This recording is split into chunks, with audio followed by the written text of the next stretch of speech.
നമ്മളിന്ന് പഠിക്കാൻ പോകുന്ന ചാപ്റ്ററിൻ്റെ പേരാണ് റുമറ്റോയ്ഡ് ആർത്രൈറ്റിസ്. നമ്മൾ ഈ ഡിസീസിനെ കുറിച്ച് എന്ത് ചെയ്യും, ഡീറ്റെയിൽ ആയിട്ട് പഠിക്കും. എന്നിട്ട് നമ്മൾ അതിലുപയോഗിക്കുന്ന ഡ്രഗ്സിനെ കുറിച്ചുമാണ് നമ്മൾ പഠിക്കുന്നത്. ഈ ഡിസീസ് എന്ന് പറയുന്നത് കുറച്ചൊരു പഠിക്കാൻ കോംപ്ലിക്കേറ്റഡ് ആയൊരു ഡിസീസാണ്. എങ്കിൽ കൂടെ മാക്സിമം ഈസി ആക്കുന്ന രീതിയിൽ ഞാൻ എടുത്തു തരാം. അപ്പോൾ റുമറ്റോയ്ഡ് ആർത്രൈറ്റിസ് എന്ന് പറയുന്നത് എന്ന് പറഞ്ഞാൽ ഇതൊരു ക്രോണിക് ഇൻഫ്ലമേറ്ററി ഡിസോർഡറാണ്. ക്രോണിക് എന്ന് പറഞ്ഞാൽ എന്താണ്? അത് മെല്ലെ തുടങ്ങി എന്ത് ചെയ്യും, അത് കുറേ കാലം ഇങ്ങനെ നീണ്ടു നിൽക്കുന്നതാണ് ക്രോണിക് എന്ന് പറയുന്നത്.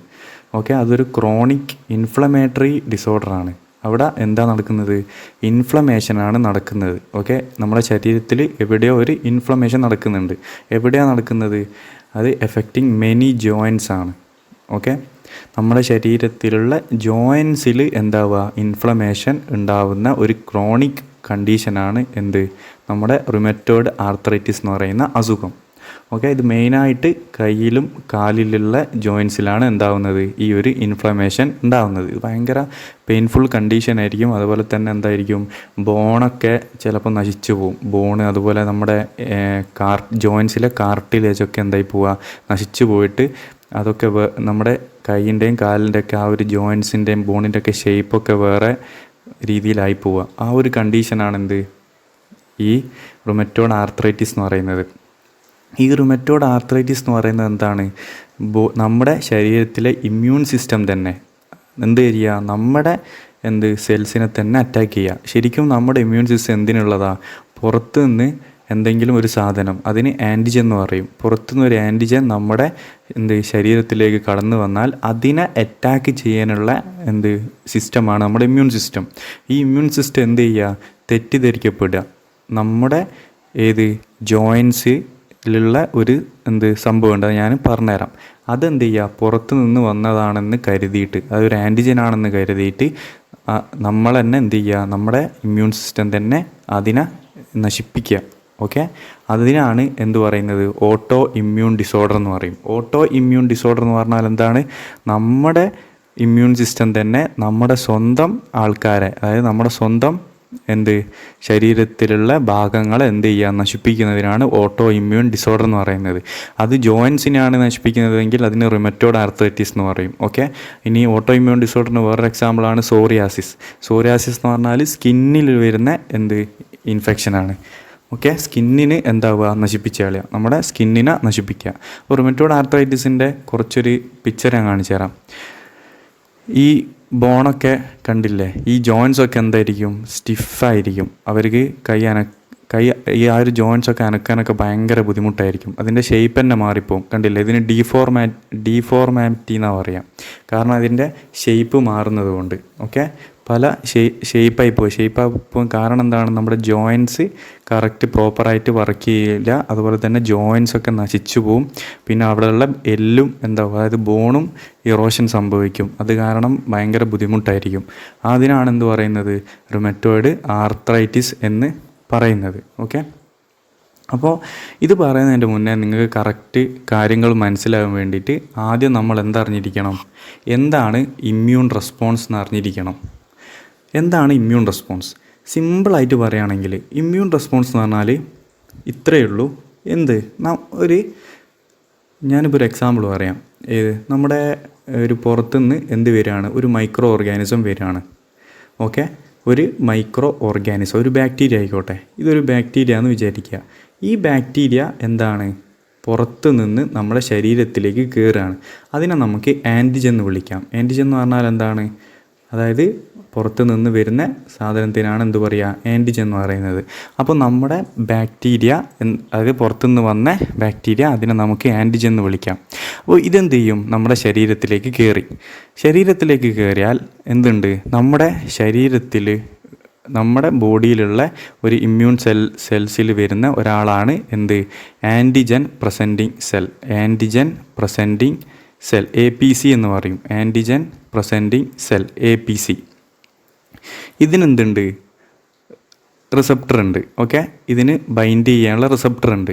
അപ്പോൾ ആൻറ്റിജൻ ഉണ്ടെങ്കിൽ ഈ APC പോയിട്ട് എന്ത് ചെയ്യും, ഈ ആൻറ്റിജനിൽ ബൈൻഡ് ചെയ്യും. APC പോയിട്ട് ആൻറ്റിജനിൽ ബൈൻഡ് ചെയ്യും. അങ്ങനെ ബൈൻഡ് ചെയ്താൽ ഈ ആൻറ്റിജന അതെന്ത് ചെയ്യും, ഫാഗോസൈറ്റോസിസ് നടത്തും. ഫാഗോസൈറ്റോസിസ് എന്ന് പറഞ്ഞാൽ അതിനെ ഉള്ളിലേക്ക് എടുക്കും. അപ്പോൾ എന്ത് നടന്നിട്ടുണ്ടാവും, ആ ആൻറ്റിജൻ ഉള്ളിലെത്തി. അപ്പോൾ അതിനെന്ത് ചെയ്യും, അത് കില്ല് ചെയ്യും.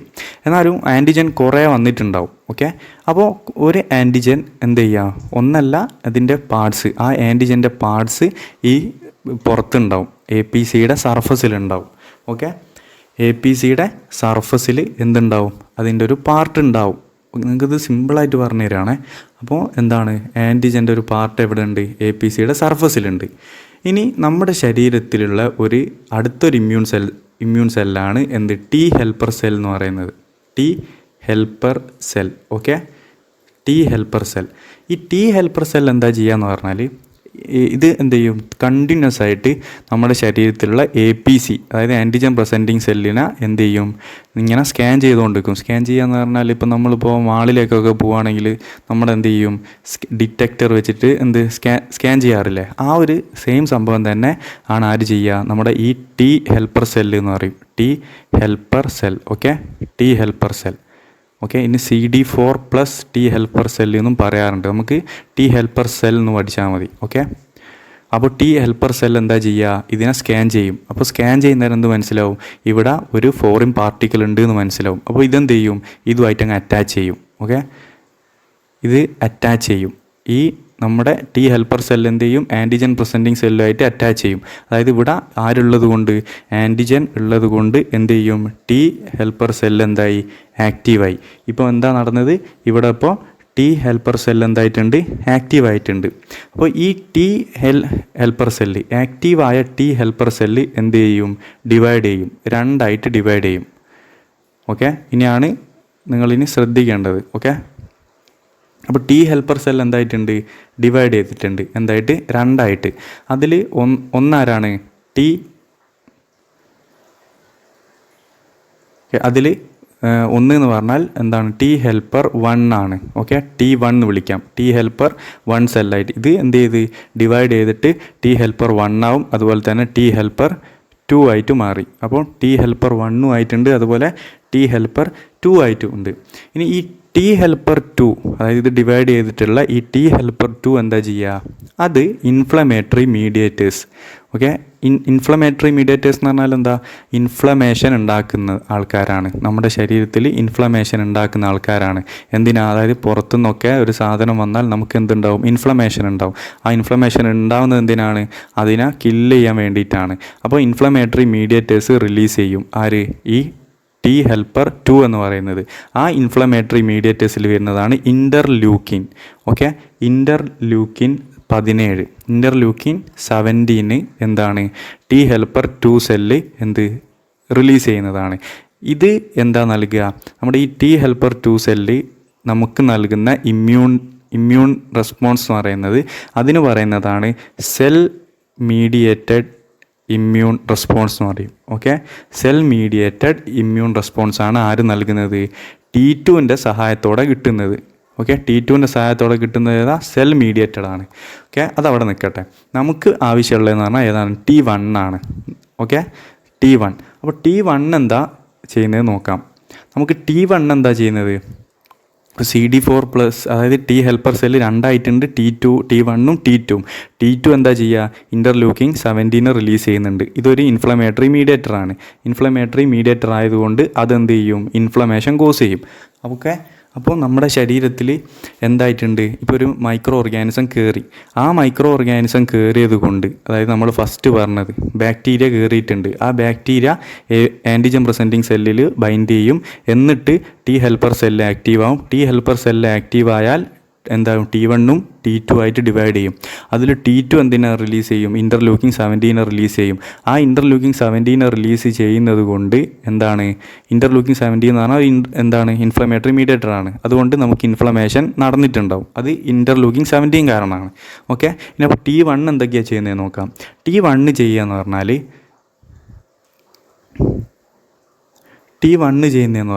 T1 എന്താ ചെയ്യുക, T1 എന്ന് പറഞ്ഞാൽ B സെല്ലിന്, അതായത് T1 പോയിട്ട് B സെല്ലിൽ അറ്റാച്ച് ചെയ്യും.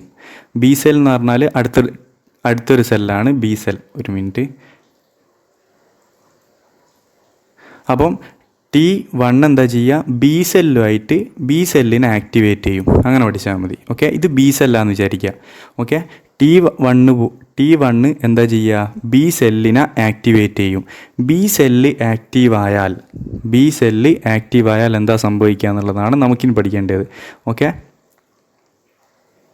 അപ്പം ബി സെല്ല് എന്തായിട്ടുണ്ട്, ആക്റ്റീവായിട്ടുണ്ട്. അപ്പം ബി സെല്ല് ആക്റ്റീവായി.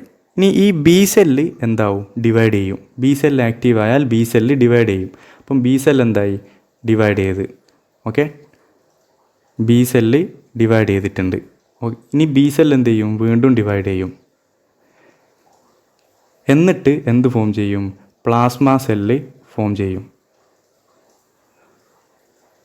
ഓക്കെ, അപ്പോൾ ബി സെല്ല് ഡിവൈഡ് ചെയ്തിട്ട് എന്തായിട്ട് മാറി, പ്ലാസ്മ സെല്ലായിട്ട് മാറി. ഓക്കെ, പ്ലാസ്മ സെൽസായിട്ട് മാറി. അതുപോലെ തന്നെ ഒരു സൈഡിൽ എന്തും മെമ്മറി സെൽസും ഫോം ചെയ്യും. അടുത്ത അതായത് ഒരു രണ്ടായിട്ട് മാറിയിട്ടുണ്ട്. അതിൽ പ്ലാസ്മ സെൽസും ഉണ്ടാവും, അതുപോലെ മെമ്മറി സെൽസും ഉണ്ടാവും. ഓക്കെ അല്ലേ. ഇനി ഈ പ്ലാസ്മ സെൽസാണ് എന്തുണ്ടാക്കുന്നത്, ആൻറ്റിബോഡി ഉണ്ടാക്കുന്നത്. അപ്പോൾ അടുത്ത് പഠിക്കേണ്ടതെന്ന് പറഞ്ഞാൽ ഈ പ്ലാസ്മ സെൽസ് എന്തുണ്ടാക്കും, ആൻറ്റിബോഡി ഉണ്ടാക്കും. ഓക്കെ, ആൻറ്റിബോഡി എന്താ ഉണ്ടാക്കുക, ആൻറ്റിബോഡി ഉണ്ടാക്കുന്നത് ആരാ, പ്ലാസ്മ സെൽസാണ്. എന്നാൽ ഈ മെമ്മറി സെൽസ് എന്താ ചെയ്യുക, ഈ നടന്ന കാര്യങ്ങളൊക്കെ എന്ത് ചെയ്യും, ഒരു റെക്കോർഡ് പോലെ അവിടെ ഓർത്ത് വെക്കും.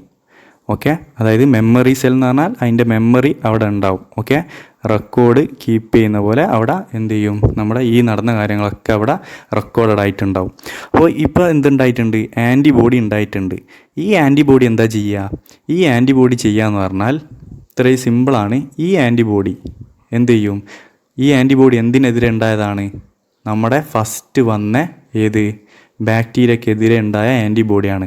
അപ്പോൾ ആൻറ്റിബോഡി എങ്ങനെയാണ് ഉണ്ടാകുന്നതെന്നാണ് ഇത്ര നേരം ഈ പറഞ്ഞത്. ഓക്കെ, ആൻറ്റിബോഡി എങ്ങനെയാണ് ഉണ്ടാകുന്നത് എന്ന്. അപ്പോൾ നമ്മുടെ ആൻറ്റിജനെതിരെ എന്തുണ്ടായിട്ടുണ്ട്, ആൻറ്റിബോഡി ഉണ്ടായിട്ടുണ്ട്. ഈ ആൻറ്റിബോഡി എന്ത് ചെയ്യും, ഈ ആൻറ്റിജനെ അറ്റാക്ക് ചെയ്തിട്ട് എന്തായിട്ട് മാറും, അതിനെ ഇല്ലാണ്ടാക്കും. അപ്പോൾ ഇത്രയും നടന്നത് എങ്ങനെയാണ്, ആദ്യം ആൻറ്റിജൻ പ്രസൻറ്റിങ് സെല്ലിനെ ആക്റ്റീവാക്കും. ആൻറ്റിജൻ പ്രസൻറ്റിങ് സെല്ല് ടി ഹെൽപ്പർ സെല്ലിനെ ആക്റ്റീവാക്കും. ടി ഹെൽപ്പർ സെല്ല് എന്ത് ചെയ്യും, രണ്ടായിട്ട് മാറും. ഇതൊക്കെ ഇതിൻ്റെ ഇടയ്ക്കൊക്കെ എന്ത് ചെയ്യും, കുറേ ഇത് റിലീസ് ചെയ്യുന്നുണ്ട് കേട്ടോ. അതായത് ഇൻ്റർലൂക്കിൻ പോലെയുള്ള ഇൻഫ്ലമേറ്ററി മീഡിയേറ്റേഴ്സ് കുറേ റിലീസ് ചെയ്യുന്നുണ്ട്. ഞാനിപ്പോൾ ജസ്റ്റ് നിങ്ങൾക്ക് ആവശ്യമുള്ള കാര്യം മാത്രമേ പറഞ്ഞു തരുന്നുള്ളൂ. അപ്പോൾ എന്താവും, ലാസ്റ്റ് ഈ T1 ബീറ്റ സെല്ല്, ഇത് ഏതാണ്, ബീറ്റ സെല്ലാണ്. അല്ല, ബീറ്റ അല്ല, ബി സെല്ലാണ്. സോറി, ഏതാണ് സെല്ല്, ബി സെൽ. അപ്പം ബി സെല്ലാണ് ഈ സാധനം. ഓക്കെ, ഈ ബി സെൽ എന്താവും, ഡിവൈഡ് ചെയ്യും. ബി സെല്ല് ഡിവൈഡ് ചെയ്തിട്ട് എന്താവും, പ്ലാസ്മ സെൽസും ഉണ്ടാവും, മെമ്മറി സെൽസും ഉണ്ടാവും. പ്ലാസ്മ സെൽസ് ആൻറ്റിബോഡി ഉണ്ടാക്കും. ആ ആൻറ്റിബോഡി എന്ത് ചെയ്യും, ഈ ആൻറ്റിജനെതിരെ പ്രവർത്തിക്കും.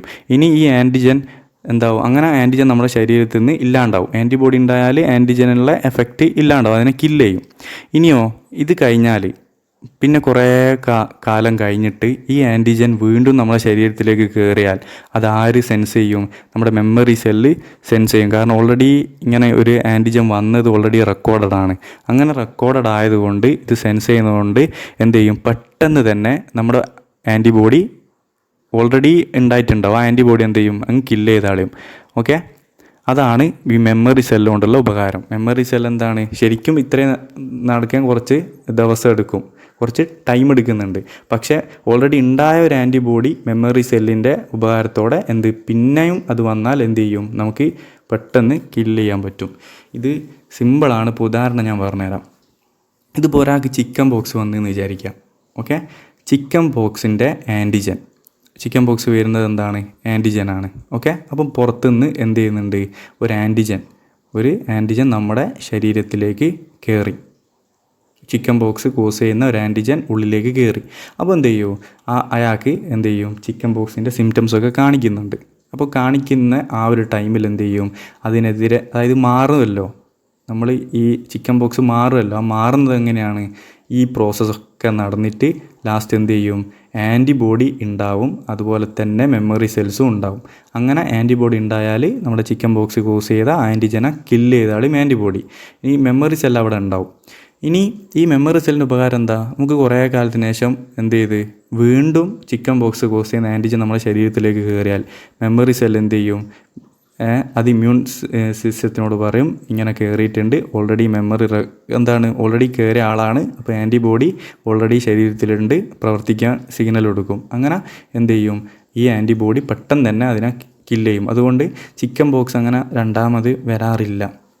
ഓക്കെ, എന്നാലും വരുന്ന ഇതുകൊണ്ട് നോർമൽ എന്തല്ല വന്ന ഒരാൾക്ക് വരികയില്ല. അതിന് കാരണം ഇതാണ് പറഞ്ഞത്. ഇത്രയും എന്താണ്? ഇമ്മ്യൂൺ റെസ്പോൺസ് ആണ്. ഇത് നോർമലി എന്താണ് നടക്കുന്നത്, അതായത് ഒരു ആൻറ്റിജൻ വന്നാൽ നടക്കുന്ന കാര്യമാണ് ഈ പറഞ്ഞത്. ഓക്കെ, അപ്പോൾ ഇത്രയും പറഞ്ഞത് എന്തിനാന്ന് പറഞ്ഞാൽ ഇമ്മ്യൂൺ സെൽസ് എന്ന് പറഞ്ഞാൽ ഇമ്മ്യൂണിറ്റി, നമുക്ക് ഇമ്മ്യൂൺ റെസ്പോൺസ് നൽകുന്ന സെൽസിനാണ് ഇമ്മ്യൂൺ സെൽസ് എന്ന് പറയുക. അതിൽ ഈ ടി സെല്ല് വരും, ബി സെല്ല് വരും, പ്ലാസ്മ സെല്ല് വരും, മാക്രോഫേജസ് വരും, അങ്ങനെ കുറേ ആൾക്കാരുണ്ട്. ഓക്കെ, ഇവരൊക്കെ എന്ത് ചെയ്യും? ഇൻഫ്ലമേറ്ററി മീഡിയേറ്റേഴ്സിനെ റിലീസ് ചെയ്യും. ഓക്കെ, ഇവരൊക്കെ എന്താ ചെയ്യുക? അതായത് ഇമ്മ്യൂൺ സെൽസ് എന്തിനെ റിലീസ് ചെയ്യും? ഇമ്മ്യൂൺ സെൽസ് ഇൻഫ്ലമേറ്ററി മീഡിയേറ്റേഴ്സിനെ റിലീസ് ചെയ്യും. Immune cells inflammatory mediators. ഈ ഇൻഫ്ലമേറ്ററി മീഡിയേറ്റേഴ്സിൽ ആരൊക്കെ വരും? ഇൻ്റർലൂക്കിംഗ് എന്ന് പറഞ്ഞ ആൾക്കാർ വരും. അതിൽ കുറേ നമ്പേഴ്സ് ഉണ്ട്. ഇൻ്റർലൂക്കിംഗ് 1, ഇൻ്റർലൂക്കിംഗ് 6, ഇൻ്റർലൂക്കിംഗ് 4, ഇൻ്റർലൂക്കിംഗ് 3, അങ്ങനെ കുറേ ഇൻ്റർലൂക്കിങ്സ് ഉണ്ട്. അതുപോലെ തന്നെ പ്രോസ്റ്റാഗ്ലാൻഡിൻ വരാം, അതുപോലെ ഹിസ്റ്റമിൻ വരാം, അതുപോലെ TNF ആൽഫ വരാം. അങ്ങനെ ഇഷ്ടം പോലെ എന്തുണ്ട്? ഇൻഫ്ലമേറ്ററി മീഡിയേറ്റേഴ്സ് ഉണ്ട്. ഓക്കെ, അപ്പോൾ ഇതൊക്കെ എന്ത് കോസ് ചെയ്യും? ഇൻഫ്ലമേഷൻ കോസ് ചെയ്യും. ഇതൊക്കെ എന്ത് ചെയ്യും? ഇൻഫ്ലമേഷൻ കോസ് ചെയ്യുന്നുണ്ട്. ഓക്കെ അല്ലേ? അപ്പോൾ നമുക്കൊരു ഇമ്മ്യൂൺ റെസ്പോൺസിൻ്റെ സമയത്ത് എന്ത് കോസ് ചെയ്യും? ഇൻഫ്ലമേഷൻ കോസ് ചെയ്യും, ചിലപ്പോൾ പെയിന് കോസ് ചെയ്യും, ഫീവറും കോസ് ചെയ്യും. ഓക്കെ, ജസ്റ്റ് അത് പറഞ്ഞു തന്നേ ഉള്ളൂ. ഇനി നമുക്ക് എന്ത് ചെയ്യാം? നമ്മുടെ റുമറ്റോയ്ഡ് ആർത്രൈറ്റിസിലേക്ക് കടക്കാം. റുമറ്റോയ്ഡ് ആർത്രൈറ്റിസിലേക്ക് കടക്കുന്ന നേരം നമ്മൾ ആദ്യം നോക്കേണ്ടത് എന്താണ് ഈ ഓട്ടോ ആൻറ്റിബോഡി റെസ്പോൺസ്, അതായത് ഓട്ടോ ആൻറ്റിബോഡി എന്താണ് സംഭവം എന്നുള്ളത്. ഇത് എന്ന് പറഞ്ഞത് ഒരു പ്രോട്ടീനാണെന്ന് വിചാരിക്കാം. എന്ന് പറഞ്ഞത് ഒരു പ്രോട്ടീനാണ്. ഓക്കെ, ഇത് നമ്മുടെ ശരീരത്തിൽ ഓൾറെഡി ഉള്ളതാണ്. എന്നാൽ നമ്മുടെ ഇമ്മ്യൂൺ സിസ്റ്റം, അതായത് ഇത് നോർമലി ഉള്ളതുകൊണ്ട് ഇമ്മ്യൂൺ സിസ്റ്റത്തിന് ഒരു കുഴപ്പമില്ല. ഇനി എന്തെങ്കിലും കാരണം കൊണ്ട് ഈ പ്രോട്ടീനിൽ എന്തെങ്കിലും ഒരു വ്യത്യാസം വന്നാൽ, എന്തെങ്കിലും ഒരു ചേഞ്ച് വന്നാൽ നമ്മുടെ ഇമ്മ്യൂൺ സെൽസ് വിചാരിക്കും ഇത് പുറത്തുനിന്ന് വന്ന ഒരു ആൻറ്റിജനാണ്. അങ്ങനെ വിചാരിക്കുകയാണെങ്കിൽ ഇതിനെ നമുക്ക് എന്ത് പറയും? ഓട്ടോ ആൻറ്റിജൻ എന്ന് പറയും. നമ്മുടെ ശരീരത്തിൽ തന്നെയുള്ള ആൻറ്റിജൻ, പുറത്തുനിന്ന് വന്നതല്ല, നമ്മളെ ശരീരത്തിൽ തന്നെയുള്ള ആൻറ്റിജൻ. അത് ഇമ്മ്യൂൺ സിസ്റ്റം തെറ്റിദ്ധരിക്കുന്നതാണ് ഓട്ടോ ആൻറ്റിജൻ. ഓക്കെ, അങ്ങനെ എന്തുണ്ടാക്കും? നമ്മുടെ ഇമ്മ്യൂൺ സെൽസ് ആൻറ്റിബോഡി ഉണ്ടാക്കും. അതിനെന്ത് പറയും? ഓട്ടോ ആൻറ്റിബോഡി എന്ന് പറയും. ഓക്കെ, അതിനെന്താ പറയുക? Auto antibody. അങ്ങനെ ഓട്ടോ ആൻറ്റിബോഡി ഉണ്ടാക്കും. എന്നിട്ട് എന്ത് ചെയ്യും? ഇതിനങ്ങ് ഇല്ലാണ്ടാക്കാൻ വേണ്ടിയിട്ട്. ഇത്രയും ഓക്കെ അല്ലേ? ഇനി നമ്മൾ പഠിക്കുന്നത് ഇത് കുറച്ചൊരു ടഫാണ് എങ്കിലും എന്ത് ചെയ്യുക? നിങ്ങൾ മനസ്സിലാക്കുക. അപ്പം നിങ്ങൾക്ക് വേണ്ടത് എന്ന് പറഞ്ഞാൽ ഇനി തൊട്ടാണ്, ഇനിയുള്ള കാര്യങ്ങളാണ് എന്ത് വേണ്ടത്? നിങ്ങൾക്ക് ആവശ്യമുള്ളത്. അപ്പോൾ നിങ്ങൾ ശ്രദ്ധിച്ച് ഇനി തൊട്ട് എന്ത് ചെയ്യുക? ശ്രദ്ധിച്ച് കേൾക്കുക. ഇതിന് മുന്നേ ഉള്ളതൊന്നും ഇല്ലെങ്കിലും കുഴപ്പമില്ല. ഇനിയുള്ളത് എന്ത് ചെയ്യുക? നിങ്ങൾ കറക്റ്റ് ശ്രദ്ധിച്ച് കേൾക്കുക. അപ്പോൾ നമ്മുടെ ഞാനൊരു ജോയിൻ്റ് വരയ്ക്കുകയാണ്.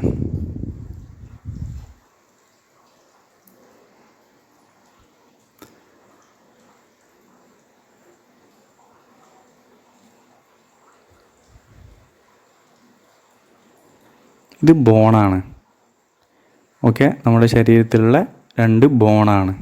ഇതിപ്പോൾ ഉദാഹരണത്തിന് കൈയിൻ്റെതോ കാലിൻ്റെതോ മൂവ് ചെയ്യാൻ പറ്റുന്ന ബോണ്. അപ്പോൾ ഇത് 2 ബോണാണ്. ഇത് മൂവ് ചെയ്യുന്നതുകൊണ്ട് ഇതിന് ജോയിൻ്റ് എന്ന് പറയും. ഈ ജോയിൻ്റാണ് ഞാൻ വരയ്ക്കുന്നത്. ഓക്കെ, ഈ ജോയിൻറ്റിന് ഇവിടെ എന്തുണ്ടാവും? കാർട്ടിലേജ് ഉണ്ടാവും. അതായത് ബോണിൻ്റെ അറ്റത്ത് എന്തുണ്ടാവും? ഇവിടെ കാർട്ടിലേജ് ഉണ്ടാവും. ഇത് കാർട്ടിലേജാണ്. ഇനി ഉണ്ടാവുക എന്ന് പറഞ്ഞാൽ ഈ ജോയിൻറ്റിന് എന്തുണ്ടാവും? ഇവിടെ സൈനോവിയൽ മെംബ്രെയിൻ ഉണ്ടാവും. ഞാൻ ഈ ഗ്രീൻ കളറിലിട്ടതാണ് സൈനോവിയൽ മെംബ്രെയിൻ. ഇനി സൈനോവിയൽ മെംബ്രെയിന് പുറത്ത് എന്തുണ്ടാവും? ബ്ലൂ കളറിൽ ഇട്ടതാണ് ഒരു ഫൈബ്രസ് ലെയറാണ്. അതിനെ പ്രൊട്ടക്റ്റ് ചെയ്യാൻ വേണ്ടിയിട്ട് എന്താണ്? ഫൈബ്രസ് ലെയർ ഉണ്ടാവും. Okay, fibrous layer. ഇതാണ് ജോയിൻറ്റ്. ഇങ്ങനെയാണ് ജോയിൻറ്റ് ഉണ്ടാവുക. എന്നിട്ടോ ഇനി അടുത്ത കാര്യം എന്ന് പറഞ്ഞാൽ നമ്മുടെ ഈ ഒരു പച്ച സാധനമായ സൈനോവിയൽ മെംബ്രെയിൻ, ഈ സൈനോവിയൽ മെംബ്രെയിൻ്റെ ഫങ്ഷൻ എന്താ? ഈ ഒരു ജോയിൻറ്റിലേക്ക് എന്ത് ചെയ്യുക? ഈ യെല്ലോ കളറിലിട്ടെന്ന് പറഞ്ഞാൽ ഇത് സൈനോവിയൽ ഫ്ലൂയിഡാണ്. ഓക്കെ, ഇവിടെ എന്തുണ്ടാവും? സൈനോവിയൽ ഫ്ലൂയിഡ് ഉണ്ടാവും. ഈ ഒരു മൊത്തം ക്യാവിറ്റിയിൽ എന്തുണ്ടാവും? സൈനോവിയൽ ഫ്ലൂയിഡ് ഉണ്ടാവും. ഓക്കെ അല്ലേ? സൈനോവിയൽ ഫ്ലൂയിഡ് ഉണ്ടാവും. ഞാനവിടെ വരക്കുന്നില്ല. അവിടെ എന്തുണ്ട്? ഇതിൻ്റെ ഉള്ളിൽ ഒരു ജെല്ലിയിലേക്ക് എന്തുണ്ടാവും? ഫ്ലൂയിഡാണ് ഈ സൈനോവിയൽ ഫ്ലൂയിഡ്. അത് എന്തിനെ സഹായിക്കുന്നത്? നമ്മുടെ മൂവ്മെൻറ്റിനൊക്കെ കറക്റ്റാക്കാൻ വേണ്ടിയിട്ട് സഹായിക്കുന്നതാണ്. ഓക്കെ അല്ലേ? അതുപോലെ തന്നെ ഈ സൈനോവിയൽ മെംബ്രെയിനിൽ എന്തുണ്ട്? 2 ടൈപ്പ് സെല്ലാണ് ഉണ്ടാവുക. ഒരു ടൈപ്പ് സെല്ല് സൈനോവിയൽ ഫ്ലൂയിഡ് ഉണ്ടാക്കും. ഒരു ടൈപ്പ് സെല്ല് ഇതിൻ്റെ ഉള്ളിൽ എന്തെങ്കിലും ആവശ്യമില്ലാത്ത സാധനം ഉണ്ടെങ്കിൽ അതിനെ ഒഴിവാക്കാനുള്ള സെല്ലാണ്. അത് ജസ്റ്റ് പറഞ്ഞതേ ഉള്ളൂ. നമുക്ക് നോക്കാം. ഇതാണ് ജോയിൻറ്റ്. അപ്പോൾ നമുക്കറിയാം റുമറ്റോയ്ഡ് ആർത്രൈറ്റിസ് എന്ന് പറഞ്ഞാൽ ജോയിൻറ്റിൽ എന്താവുന്നതാണ്? നമ്മുടെ ജോയിൻറ്റിനെ നശിപ്പിക്കുന്നതാണ്. ജോയിൻറ്റിനെ എന്ത് ചെയ്യുക? ഓട്ടോ ആൻറ്റിജനായിട്ട് കണ്ടിട്ട് അതിനെ നശിപ്പിക്കുന്നതാണ്. ജോയിൻറ്റിൽ നിന്നിട്ട് ഇൻഫ്ലമേഷൻ വരിക. അതാണ് റുമറ്റോയ്ഡ് ആർത്രൈറ്റിസ്. ഇവിടെ ആ ഒരു ഡിസീസ് വരുന്നത് എന്ന് പറഞ്ഞാൽ എവിടെയാണ് ഇൻഫ്ലമേഷൻ നടക്കുക? നമ്മുടെ സൈനോവിയൽ മെംബ്രെയിനിന് ഇൻഫ്ലമേഷൻ നടക്കും. ഈ ഒരു സൈനോവിയൽ മെംബ്രെയിന് എന്ത് നടക്കും? ഇൻഫ്ലമേഷൻ നടക്കും. സൈനോവിയൽ മെംബ്രെയിന് ഇൻഫ്ലമേഷൻ നടന്നാൽ എന്ത് സംഭവിക്കും? റുമറ്റോയ്ഡ് ആർത്രൈറ്റിസ് സംഭവിക്കും. അങ്ങനെ സൈനോവിയൽ മെംബ്രെയിന് എന്ത് സംഭവിക്കും? നമ്മുടെ സൈനോവിയൽ മെംബ്രെയിന് ഇൻഫ്ലമേഷൻ സംഭവിക്കും. അങ്ങനെ ഇൻഫ്ലമേഷൻ സംഭവിച്ചാൽ ഇവിടെ പെയിന്, സ്വെല്ലിംഗ് ഒക്കെ ഉണ്ടാവും. ഇവിടെ ജോയിൻറ്റിലാണ് നടക്കുന്നത്. അപ്പോൾ ജോയിൻ്റ് എന്താവും? പെയിനും അതുപോലെ തന്നെ എന്തും ഉണ്ടാവും? സ്വെല്ലിങ്ങും ഉണ്ടാവും, വേദനയും ഉണ്ടാവും, തടുപ്പും ഉണ്ടാവും. അത് എന്താണ്? ഇൻഫ്ലമേഷൻ നടന്നതുകൊണ്ടാണ്. പെയിനും ഉണ്ട്, അതുപോലെ തന്നെ എന്തുകൊണ്ട്? സ്വെല്ലിങ്ങും നടന്നിട്ടുണ്ട്. അത് എന്താണ് അതിന് കാരണം? അതിൻ്റെ കാരണം എന്ന് പറഞ്ഞാൽ ഇൻഫ്ലമേഷനാണ്. ഓക്കെ, അപ്പോൾ ഇൻഫ്ലമേഷൻ നടന്നിട്ടുണ്ട്. അത് ഓക്കെ ആണല്ലോ. ഇത് നിങ്ങൾ ഇവിടുന്ന് തൊട്ടാണ് നിങ്ങൾക്ക് ആവശ്യമുള്ളത് കേട്ടോ, നമ്മൾ ഈ പിക്ചർ മുതൽ. ഇനി എന്ത് നടന്നിട്ടുണ്ടാവും? ഇവിടെ ഇൻഫ്ലമേഷൻ നടന്നതുകൊണ്ട് ഇങ്ങോട്ടേക്ക് പുതിയ ബ്ലഡ് വെസൽ ഉണ്ടായിട്ടുണ്ടാവും. പുതിയ ബ്ലഡ് വെസൽ, അതായത് ഈ സെൽസിലേക്ക് പുതിയ ബ്ലഡ് വെസൽ ഉണ്ടാവും. അതിന് ആൻജിയോജെനസിസ് എന്ന് പറയും. എന്താ പറയുക? ആൻജിയോജെനസിസ് എന്നാണ് പറയുക. ഓക്കെ അല്ലേ? അതിന് ആൻജിയോജെനസിസ് എന്ന് പറയും. ഇത്രയാണ് ഇവിടെ നടന്നിട്ടുണ്ടാവുക. ഒരു റുമറ്റോയ്ഡ് ആർത്രൈറ്റിസിലുള്ള പേഷ്യൻസിൻ്റെ ജോയിൻറ്റിൽ എന്ത് നടന്നിട്ടുണ്ടാവും? സൈനോവിയൽ മെംബ്രെയിന് അതായത് ഇൻഫ്ലമേഷൻ നടന്നിട്ടുണ്ടാവും. അതുപോലെ തന്നെ ആൻജിയോജെനസിസും നടന്നിട്ടുണ്ടാവും. ഓക്കെ അല്ലേ? ഇത്രയാണ് നടക്കുന്നത്. ഇനി എങ്ങനെയാണ് ഈ ഒരു ജോയിൻറ്റിന് ഈ പ്രശ്നം വരുന്നത്? ജോയിൻറ്റിന് എങ്ങനെയാണ് ആ ഒരു ഇൻഫ്ലമേഷൻ ഉണ്ടാവുന്നത്? ശരിക്കും അതിൻ്റെ കാരണം എന്ന് പറയുന്നത് ഇപ്പോഴും ക്ലിയർ അല്ല. എങ്കിൽ കൂടെ ഒരു കാര്യം എന്ന് പറയുന്നത് എന്താണ്? ഒരു സിട്രുലിനേറ്റഡ് പ്രോട്ടീൻ ആണ് ഇതിന് കാരണം എന്നാണ് പറയുന്നത്. ഇതിൻ്റെ കാരണം എന്ന് പറയുന്നത് എന്താണ്? സിട്രുലിനേറ്റഡ് പ്രോട്ടീൻ ആണെന്നാണ് പറയുന്നത്. പക്ഷേ എക്സാക്റ്റ് മെക്കാനിസം ഇപ്പോഴും കണ്ടെത്തിയിട്ടില്ല. അപ്പോൾ അതെന്താന്ന് പറഞ്ഞാൽ, ആ സിട്രുലിനേറ്റഡ് പ്രോട്ടീൻ്റെ ഇതെന്ന് പറഞ്ഞാൽ നമ്മുടെ ജോയിൻസ്, ബോൺസ്, അവിടെയൊക്കെ ഉള്ളൊരു പ്രോട്ടീനാണ് കൊളാജൻ. നമ്മുടെ ജോയിൻസിലും അതുപോലെ തന്നെ ബോൺസിലൊക്കെ കാണുന്ന ഒരു പ്രോട്ടീനാണ് കൊളാജൻ. ഈ കൊളാജനിൽ കുറേ ടൈപ്പ് ഉണ്ട്. കൊളാജൻ ടൈപ്പ് 2 ഉണ്ട്. ഈ കൊളാജൻ ടൈപ്പ് 2 എന്ന പ്രോട്ടീനിന് ഞാൻ ഒന്ന് വരക്കുകയാണ്. ഓക്കെ, ഇതൊക്കെ അമിനോ ആസിഡാണെന്ന് വിചാരിക്കുക. പ്രോട്ടീൻ എന്ന് പറഞ്ഞാൽ എന്താ? കുറേ അമിനോ ആസിഡ് കൂടിച്ചേർന്നതാണ് പ്രോട്ടീൻ എന്ന് പറയുന്നത്. അപ്പോൾ ഇത് കുറച്ച് അമിനോ ആസിഡ് കൂടിച്ചേർന്നിട്ടുള്ള ഒരു പ്രോട്ടീനാണെന്ന് വിചാരിക്കുക. അപ്പോൾ ഈ നടുവിലുള്ള ആൾ എന്ന് പറഞ്ഞാൽ അമിനോ ആസിഡ് ആർജിനിനാണെന്ന് വിചാരിക്കുക. നടുവിലുള്ള അമിനോ ആസിഡ് ഏതാ? ആർജിനിൻ. നിങ്ങൾക്ക് മനസ്സിലാൻ വേണ്ടിയിട്ടാണ് വരച്ചത്, ആർജിനിൻ. എന്നാൽ സിട്രുലിനേറ്റഡ് പ്രോട്ടീൻ എന്ന് പറഞ്ഞാൽ ഈ ആർജിനിന് എന്താവുക, എന്തെങ്കിലും കാരണം കൊണ്ട്, അതായത് 3 കാരണമാണ് മെയിനായിട്ടുള്ളത്. ഒന്ന് ജെനറ്റിക്സ് കാരണം, അത് ഓരോരുത്തരെയും ഡിപ്പെൻഡ് ചെയ്യും. ജെനറ്റിക്സ് കാരണം, അല്ലെങ്കിൽ ഏതെങ്കിലും ബാക്ടീരിയൽ ഇൻഫെക്ഷൻ കാരണം, അതും അല്ലെങ്കിൽ സ്മോക്കിങ് കാരണം. ഈ 3 കാരണം എന്താവാം, ആ ആർജിനിൻ റീപ്ലേസ് ആയിട്ട് സിട്രുലിനായിട്ട് മാറാം.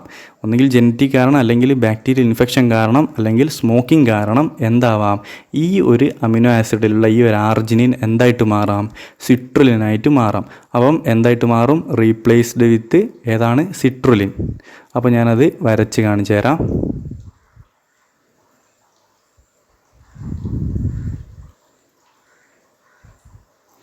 ഓക്കെ, എന്തായിട്ടാണ് മാറുക, സിട്രുലിനായിട്ട് മാറും. അപ്പോൾ ഇവിടെ എന്താണ്, ആർജിനിൻ മാറി സിട്രുലിനായിട്ടുണ്ട്. ഇനി ഈ സിട്രുലിൻ ആയിട്ട് മാറി, ഇനി ഇത് നമ്മുടെ ശരീരത്തിൽ നോർമലി ഉള്ള ആളാണ്. ഓക്കെ, അതിന് ജസ്റ്റ് ഒരു ചേഞ്ച് വന്നിട്ടേ ഉള്ളൂ, അതെന്തായിട്ട് മാറി, സിട്രുലിനായിട്ട് മാറി. ഇങ്ങനെ ഈ സിട്രുലിനായിട്ട് മാറിയ ഈ ഒരു കൊളാജന അല്ലെങ്കിൽ ഈ ഒരു പ്രോട്ടീന നമ്മുടെ ആൻറ്റിജൻ പ്രസൻറ്റിങ് സെല്ല് എന്ത് ചെയ്യും, ഡിറ്റക്റ്റ് ചെയ്യും ഇതൊരു ആൻറ്റിജനായിട്ട്. അപ്പോൾ ഇവിടെ ബൈൻഡ് ചെയ്യും. അപ്പോൾ ഇതിനെന്ത് ചെയ്യും, കില്ല് ചെയ്യാൻ വേണ്ടിയിട്ട് അതായത് ഓട്ടോ ആൻറ്റിജൻ. അപ്പോൾ ഈ സിട്രുലിനേറ്റഡ് പ്രോട്ടീനാണ് ഓട്ടോ ആൻറ്റിജൻ. ഓക്കെ, അതിനാണ് ഞാൻ ഈ മുന്നേ ഉള്ള കാര്യമൊക്കെ പറഞ്ഞത്. അപ്പം ആൻറ്റിജൻ പ്രസൻറ്റിങ് സെല്ല് എന്ത് ചെയ്യും, അതിൽ അറ്റാച്ച് ചെയ്യും. ഇതിലേക്ക് പിന്നെ ആര് വരും, ടി ഹെൽപ്പർ സെല്ല് വരും. അത് ഡിവൈഡ് ചെയ്യും. ബി സെല്ല് ഉണ്ടാവും. ബി സെല്ല് നിന്ന് എന്തുണ്ടാവും, പ്ലാസ്മ സെല്ലുണ്ടാവും. പിന്നെ അതിൽ നിന്ന് ആൻറ്റിബോഡി ഉണ്ടാവും, മെമ്മറി സെല്ലുണ്ടാവും, എല്ലാം ഉണ്ടാവും. ഓക്കെ, അങ്ങനെ എന്ത് കോസ് ചെയ്യും, നമ്മുടെ ജോയിൻസിൽ എന്ത് കോസ് ചെയ്യും, ഇൻഫ്ലമേഷൻ കോസ് ചെയ്യും. ഓക്കെ, ഇൻഫ്ലമേഷൻ കോസ് ചെയ്യാൻ കാരണം എന്താ, ജോയിൻസിലുള്ള ഈ കൊളാജനെല്ലാം തെറ്റിദ്ധരിച്ചിട്ട് എന്തായതാണ്, ഇത്രയും നടന്നതാണ്. അപ്പോൾ ഇനി ഒരു കാര്യം പറയാനുള്ളതെന്ന് പറഞ്ഞാൽ, ഞാൻ ആദ്യം പറഞ്ഞത് വിട്ടുപോയി, എന്നോട് മറന്നുപോയതാണ്. അതായത് ആൻറ്റിജൻ പ്രസൻറ്റിങ് സെല്ലില്ലേ, ഇതിലേക്ക് വന്ന് ആൻറ്റിജൻ അറ്റാച്ച് ചെയ്താൽ ബാക്കി കാര്യങ്ങളൊക്കെ നടക്കുന്നത് എവിടെയാണ്, ലിംഫാറ്റിക് സിസ്റ്റത്തിലാണ് കേട്ടോ. പറയാൻ വിട്ടുപോയതാണ്, ലിംഫാറ്റിക് സിസ്റ്റത്തിലാണ് ഈ ആൻറ്റിബോഡി പ്രൊഡക്ഷൻ നടക്കുക. എന്നിട്ട് ആൻറ്റിബോഡി ഉണ്ടായാൽ ആൻറ്റിബോഡി ഉണ്ടായിക്കഴിഞ്ഞാൽ ആൻറ്റിബോഡി പിന്നെ ബ്ലഡിലേക്ക് റിലീസ് ആവുകയാണ് ചെയ്യുന്നത്. ഓക്കെ, ജസ്റ്റ് ഞാൻ പറഞ്ഞതേ ഉള്ളൂ. അപ്പോൾ നമുക്ക് ഇപ്പം ആ മുന്നേ പറഞ്ഞതുകൊണ്ട് ബാക്കി സ്റ്റെപ്പ് ഞാൻ പറയുന്നില്ല. അതായത് ഈ സിട്രുലിനേറ്റഡ് പ്രോട്ടീന ആൻറ്റിജനായിട്ട് കണ്ടിട്ട് ആൻറ്റിജൻ പ്രസൻറ്റിങ് സെല്ല് അതിൽ അറ്റാച്ച് ആവും. അങ്ങനെ ടി ഹെൽപ്പർ സെല്ല് വരും. ടി ഹെൽപ്പർ സെല്ല് ഡിവൈഡ് ചെയ്യും. ടി ഹെൽപ്പർ സെല്ല് ഡിവൈഡ് ചെയ്തിട്ട് എന്തായിട്ട് മാറും, ബി സെല്ലാവും. ബി സെല്ലിൽ നിന്ന് പ്ലാസ്മ സെല്ലും മെമ്മറി സെൽസൊക്കെ ഉണ്ടാവും. പ്ലാസ്മ സെല്ലിന് ആൻറ്റിബോഡി ഉണ്ടാവും. അപ്പോൾ ഇത്രയാണ് നടക്കുന്നത്. അപ്പോൾ ഇൻഫ്ലമേഷൻ നടന്ന് എവിടെ, നമ്മുടെ ജോയിൻസിൽ. ഇനി ഈ ആൻറ്റിബോഡി ഇതൊക്കെ എവിടെയായിരിക്കും നടന്നിട്ടുണ്ടാവുക, ബാക്കി അങ്ങോട്ടുള്ള സ്റ്റെപ്പൊക്കെ. അതായത് നമ്മൾ ഏതൊക്കെയായിരുന്നു, ആൻറ്റിജൻ പ്രസൻറ്റിങ് സെല്ല് കഴിഞ്ഞാലുള്ള ബാക്കി ടി ഹെൽപ്പർ സെല്ല് വരുന്നതും, അതുപോലെ തന്നെ ബി സെല്ല് ഉണ്ടാവുന്നതും, ആൻറ്റിബോഡി ഉണ്ടാവുന്നതും, അതൊക്കെ എവിടെയാണ് നടന്നത്, അതൊക്കെ ലിംഫാറ്റിക് സിസ്റ്റത്തിലാണ് നടന്നിട്ടുണ്ടാവുക. ലിംഫാറ്റിക് സിസ്റ്റത്തിൽ. അപ്പോൾ ഇതൊക്കെ ലിംഫാറ്റിക്കില്ല. അപ്പോൾ ലിംഫാറ്റിക് സിസ്റ്റത്തിൽ നിന്ന്, അതായത് ലിംഫ് നോഡിൽ നിന്ന് എങ്ങോട്ടേക്ക്, ബ്ലഡ് ത്രൂ, അതായത് ബ്ലഡ് വെസലിലൂടെ എങ്ങോട്ടേക്ക് പോകും, ജോയിൻസിലേക്ക് വരും. അങ്ങനെ ജോയിൻസിൽ ആരെത്തും, ജോയിൻസിൽ നമ്മുടെ ഇമ്മ്യൂൺ സെൽസൊക്കെ എത്തും. ഇമ്മ്യൂൺ സെൽസ് ആരൊക്കെയാണ്, ഇമ്മ്യൂൺ സെൽസ് എന്ന് പറഞ്ഞാൽ ടി സെല്ല് ഉണ്ടാവും. അപ്പോൾ ജോയിൻസിൻ്റെ ആ ഭാഗത്ത് ആരൊക്കെ ഉണ്ടാവും, ഇമ്മ്യൂൺ സെൽസ് ആയിട്ടുള്ള ടി സെൽസ് ഉണ്ടാവും, ബി സെൽസ് ഉണ്ടാവും, ആൻറ്റിബോഡി ഉണ്ടാവും. ഓക്കെ, അതുപോലെ മാക്രോഫേജ്, ഇതൊക്കെ എവിടെ ഉണ്ടാവും, നമ്മുടെ ജോയിൻസിലെത്തിയിട്ടുണ്ടാവും. ഇനിയാണ് ഞാൻ പറയുന്നത്, ഇനി ജോയിൻസിൻ്റെ ഈ ഒരു നമ്മുടെ പിക്ചറില്ലേ, നമ്മൾ ആദ്യം ഫസ്റ്റ് വരച്ച ആ ഒരു പിക്ചർ, അത് ഞാനൊന്ന് വലുതാക്കി വരയ്ക്കാൻ പോവാണ്. ഈ ഒരു പിക്ചർ ഞാൻ എന്ത് ചെയ്യാൻ പോവാണ്, വലുതാക്കി വരയ്ക്കാൻ പോവാണ്. അപ്പോൾ അതിന് വലുതാക്കി വരയ്ക്കുന്ന നേരം നിങ്ങൾക്ക് മനസ്സിലാകാൻ വേണ്ടിയിട്ട് ഇനിയാണ് നമുക്ക് ആവശ്യമുള്ള കാര്യങ്ങൾ. ഓക്കെ, ഇത് കുറച്ച് ഡ്രൈ ആണ്, നിങ്ങൾ ഇങ്ങനെ പഠിക്കാൻ പറ്റുള്ളൂ. കാരണം നിങ്ങൾക്ക് ഇതിൻ്റെ കൺസെപ്റ്റ് മനസ്സിലായാലാണ് ഡ്രഗ് എന്തിനാണ് യൂസ് ചെയ്യുന്നത് എന്ന് മനസ്സിലാവുള്ളൂ. അപ്പോൾ നമുക്ക് എന്ത് നോക്കാം, ഇനി ഇതിൻ്റെ ഞാൻ എന്തായിരുന്നു പറഞ്ഞത്, ഇത് നമുക്ക് വലുതാക്കി വരയ്ക്കുകയാണ്. അപ്പോൾ എങ്ങനെയാണ് ഇത് വലുതാക്കുക നോക്കാം. ഈ സെയിം സംഭവം ഞാൻ ഈ വരച്ച ആ ഒരു ബോണ്, അതുപോലെ തന്നെ ഇത് ബോണാണ്.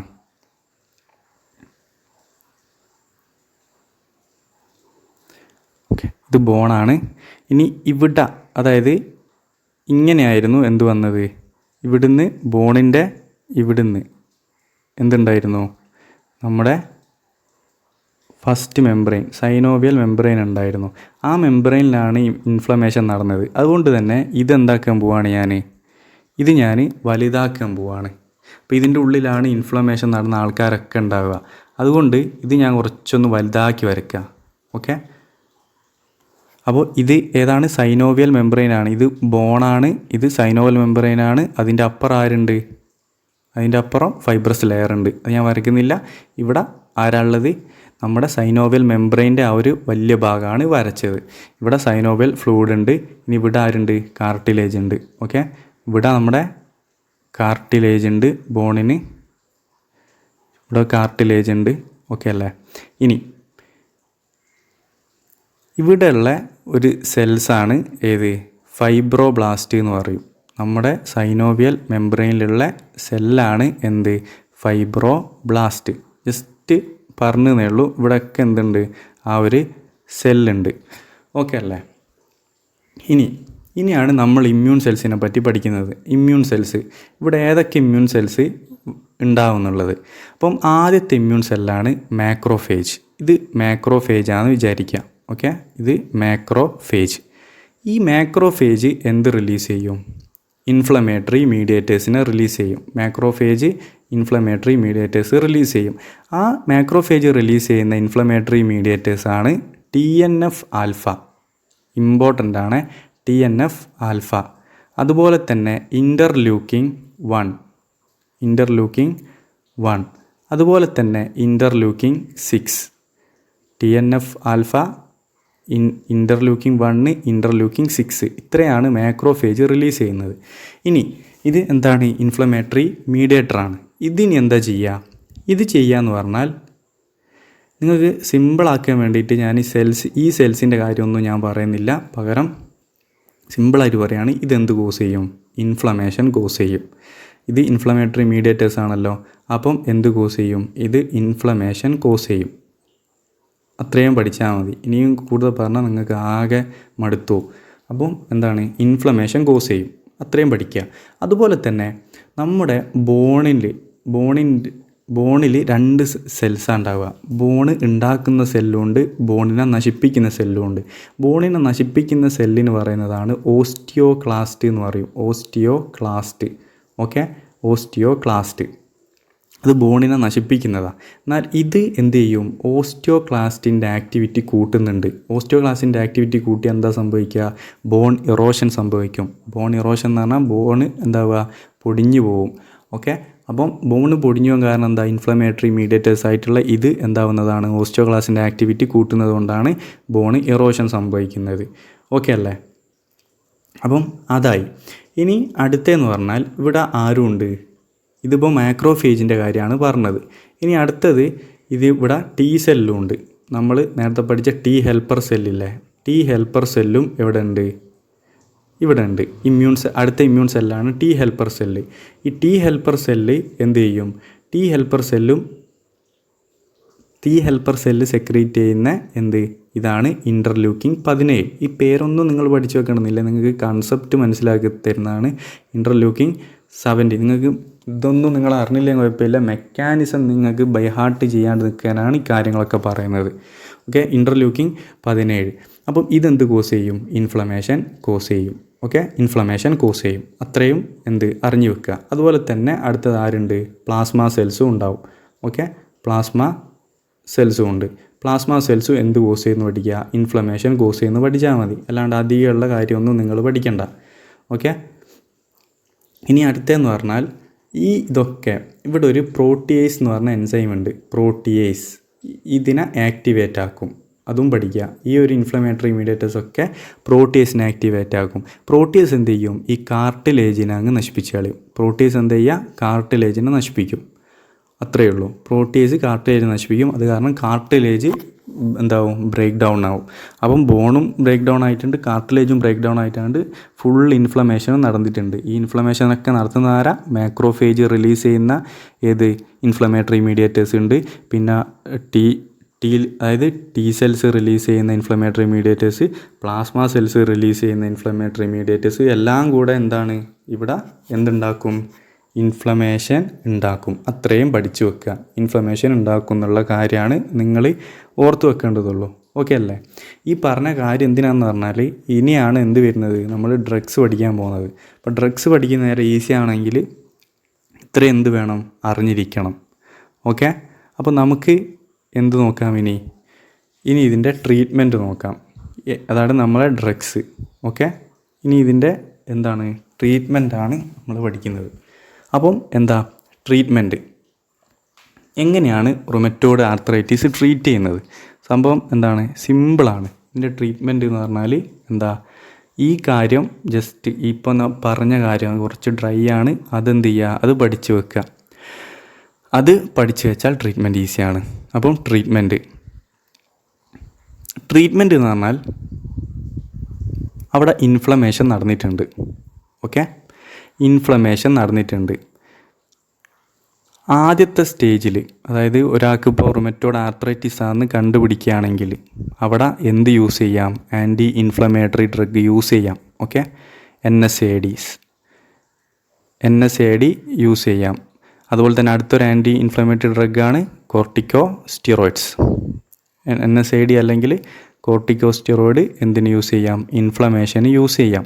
അത് ഏർലി സ്റ്റേജസിന് മാത്രമേ പറ്റുള്ളൂ. ഓക്കെ, ഇനി ട്രീറ്റ്മെൻറ്റിൻ്റെ മെയിൻ മെക്കാനിസം ഓഫ് ആക്ഷൻ എന്ന് പറയുന്നത്, അതായത് റുമറ്റോയ്ഡ് ആർത്രൈറ്റിസ് തടയാൻ വേണ്ടിയിട്ടുള്ള മെയിൻ മെക്കാനിസം ഓഫ് ആക്ഷൻ എന്ന് പറഞ്ഞാൽ നമ്മൾ കുറേ ഇമ്മ്യൂൺ സെൽസിനെ പറ്റി പഠിച്ചില്ലേ? ആ ഇമ്മ്യൂൺ സെൽസിനൊക്കെ എന്ത് ചെയ്യുക? കുറയ്ക്കുക.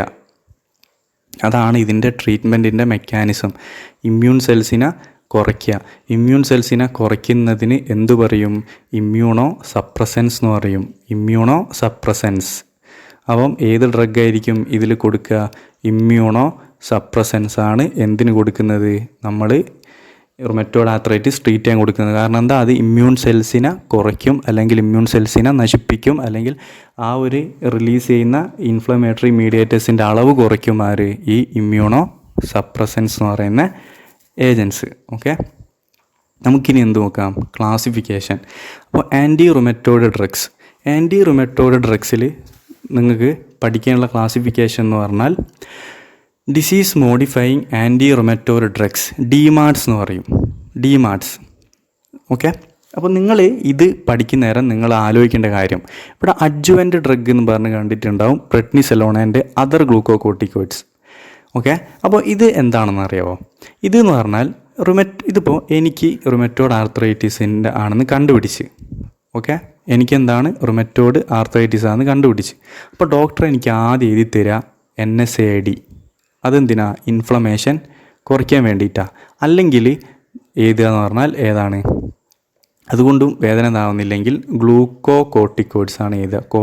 ഗ്ലൂക്കോകോർട്ടിക്കോയിഡ്സ് എഴുതും. ഗ്ലൂക്കോകോർട്ടിക്കോയിഡ്സ് എഴുതിയാൽ എനിക്ക് എന്തുണ്ടാവും? ആ ഒരു പെയിനും ഇൻഫ്ലമേഷനൊക്കെ കുറഞ്ഞിട്ടുണ്ടാവും. ഓക്കെ, കുറഞ്ഞിട്ടുണ്ടാവും. ഇതിൻ്റെ കൂടെ തന്നെ എന്തും എഴുതിത്തരും? എനിക്ക് DMARDSും എഴുതിത്തരും.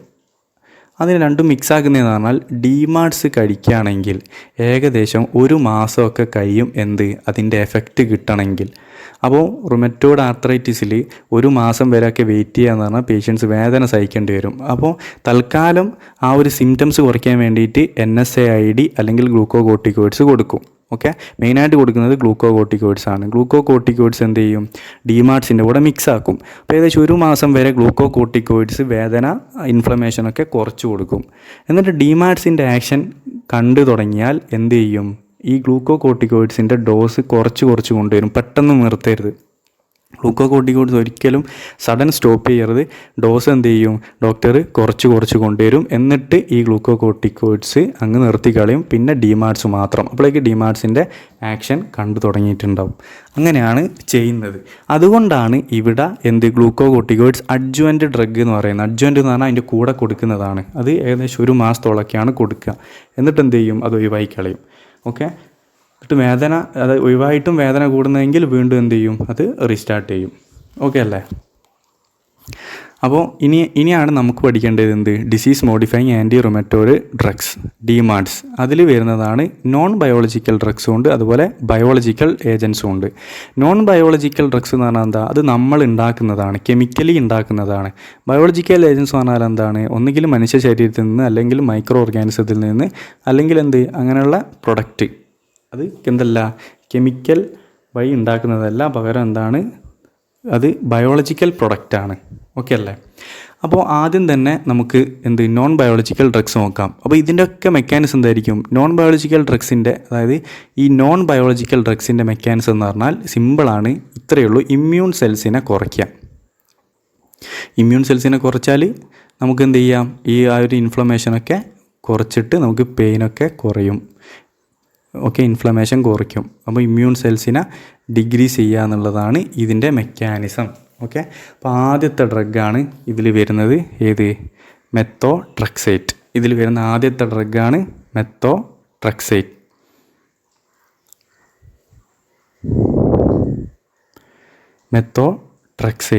മെത്തോട്രെക്സേറ്റ് എന്ന് പറയുന്നത് ഇതാണ് റുമറ്റോയ്ഡ് ആർത്രൈറ്റിസിൻ്റെ ഏറ്റവും best drug. First drug of choice ആണ് ഫസ്റ്റ് ഡ്രഗ് ഓഫ് ചോയ്സ് ആണ് മെത്തോട്രെക്സേറ്റ്. ഇതൊരു ഇമ്മ്യൂണോ സപ്രസൻ്റ് ആണ്. ഫസ്റ്റ് ഡ്രഗ് ഓഫ് ചോയ്സ് ആണ് ഇത് മെത്തോട്രെക്സേറ്റ് എന്ന് പറയുന്നത്. ഇതിൻ്റെ മെക്കാനിസം ഓഫ് ആക്ഷൻ എന്ന് പറയുന്നത് ഇത്രയേ ഉള്ളൂ. മെക്കാനിസം ഓഫ് ആക്ഷൻ എന്ന് പറഞ്ഞാൽ നമ്മൾ ഫുഡിലൂടെ നമുക്ക് കിട്ടും, നമ്മുടെ ശരീരത്തിലേക്ക് ഫോളിക് ആസിഡ് കിട്ടും. ഫുഡിലൂടെ കിട്ടുന്നുണ്ട്? ഫോളിക് ആസിഡ് കിട്ടുന്നുണ്ട്. ഈ ഫോളിക് ആസിഡ് നമ്മുടെ ശരീരത്തിൽ നിന്ന് എന്തായിട്ട് മാറുന്നുണ്ട്? നേരെ ഡൈഹൈഡ്രോ ഫോളിക് ആസിഡായിട്ട് മാറുന്നുണ്ട്. എന്തായിട്ടാണ് മാറുന്നത്? ഡൈഹൈഡ്രോ ഫോളിക് ആസിഡായിട്ട് മാറുന്നുണ്ട്. ഈ ഡൈഹൈഡ്രോ ഫോളിക് ആസിഡ് എന്തായിട്ട് മാറുന്നുണ്ട്? ടെട്രാഹൈഡ്രോ ഫോളിക് ആസിഡായിട്ട്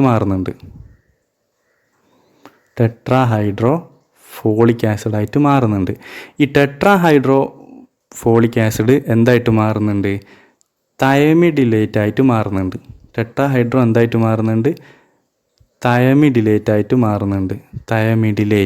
ഓക്കെ, തയമിഡിലേറ്റ് ആയിട്ട് മാറുന്നുണ്ട്. ഈ തയമിഡിലേറ്റ് എന്തിനാവശ്യമാണ്?